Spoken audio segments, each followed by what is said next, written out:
ပြန်ခဲ့ပါတော့သားတော်မောင်ပဇင်းဖေယားစာပေပရိယတ်ကျမ်းဂန်တက်မှမြင့်မြတ်ပေမီကြံတွေးရည်၍ထိုဤမြို့သို့သားတော်ပို့သည်လွမ်းလို့နေရပါတယ်ဖေယားဖခမီးနှင့်သားကြီးမယ်တော်နေ့စဉ်မျှော်၍ပေါ်လာလိန်တို့လာလိန်တို့ဖြင့်လက်ချိုးရည်တွက်နေရပါတယ်ဖေယားမြေသားလူထွေးငယ်နူသေးသည့်ကလေးအများချောင်းကြိုကြားမှာငါးရှာဖားရိုက်ကစားလိုက်နဲ့ငယ်ခိုက်ချိန်လေး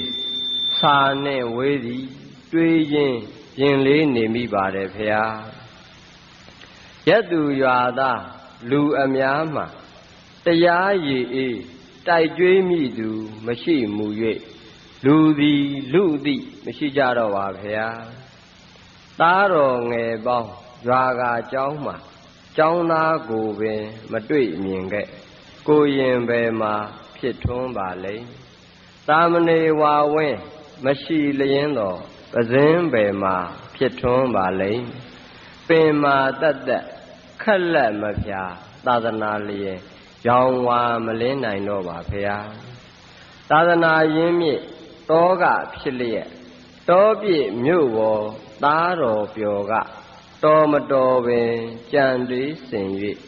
လင်းလင်းမြန်မြန်တောရက်ထံသို့ပြန်ခဲ့ပါတော့သားတော်မောင်ပဇင်းဖေယား